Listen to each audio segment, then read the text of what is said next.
তিনি গিটার বাজাতেন, তিনি ক্রিকেট খেলতেন। পাকিস্তানের সঙ্গে তো প্রীতি তাদের, বন্ধুত্ব তাদের। জিয়াউর রহমান, খন্দকার মোস্তাকরা খুনিদেরকে দুঃসাহস দিয়ে মানব সভ্যতার ইতিহাসের নৃশংসতম হত্যাকাণ্ড সংগঠিত করেছিল। আজকে শেখ হাসিনা এসেছেন বলে বাংলাদেশ হত্যা, ষড়যন্ত্রের রাজনীতির বৃত্ত থেকে বেরিয়ে আসতে পেরেছে। শেখ জামাল বঙ্গবন্ধুর সন্তান, প্রেসিডেন্সিয়াল মডেল স্কুলে পড়াশোনা করেছে। তিনি ছিলেন একজন বীর মুক্তিযোদ্ধা, তিনি গিটার বাজাতেন, তিনি ক্রিকেট খেলতেন। খুব মেধাবী এবং সাহসী সন্তান। তিনি কমিশন রয়েছিলেন সেনাবাহিনীর লেফটেন্যান্ট হিসেবে। আজকে এইসব গুণের কথা, পরিচয়ের কথা আমাদের অনেকেরই অজানা রয়ে গেছে। 75-এ আসলে একটা পরিবারকে নিশ্চিহ্ন করে দেওয়াই ছিল সেদিনের অন্তরাবদের আসল মতলব। সেদিন বাংলাদেশে জিয়াউর রহমান, খন্দকার মোস্তাকরা। ওয়ালটন ফ্রিজ কিনে অনেকের মতো আপনিও হয়ে যেতে পারেন মিলেনিয়াল। সেরা পণ্যের সেরা অফার। দুঃসাহস দিয়ে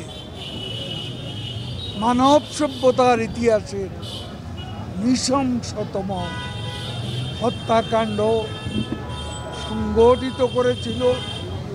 বস্তুতপক্ষে এই ঘটনার মধ্য দিয়ে বাংলাদেশে হত্যা, ষড়যন্ত্রের রাজনীতি সূচনা হয়, যা পরবর্তীকালে বঙ্গবন্ধু কন্যা শেখ হাসিনার স্বদেশ প্রত্যাবর্তনের মধ্য দিয়ে বাংলাদেশে গণতন্ত্রের শৃঙ্খল মুক্তির সংগ্রাম শুরু হয়। আজকে একটা কথা অত্যন্ত সত্য যে 75-এ বঙ্গবন্ধু দুই কন্যা সেদিন যদি তারা 32 নম্বরে থাকতেন, তাদের বেঁচে থাকার কথা ছিল। আজকে শেখ হাসিনা এসেছেন বলে বাংলাদেশ হত্যা, ষড়যন্ত্রের রাজনীতির বৃত্ত থেকে বেরিয়ে আসতে পেরেছে। আপনারা লক্ষ্য করবেন যে গণতান্ত্রিক সরকারে ধারাবাহিকতা থাকলে দেশের স্ট্যাবিলিটি থাকে, স্ট্যাবিলিটি থাকলে দেশের উন্নয়ন।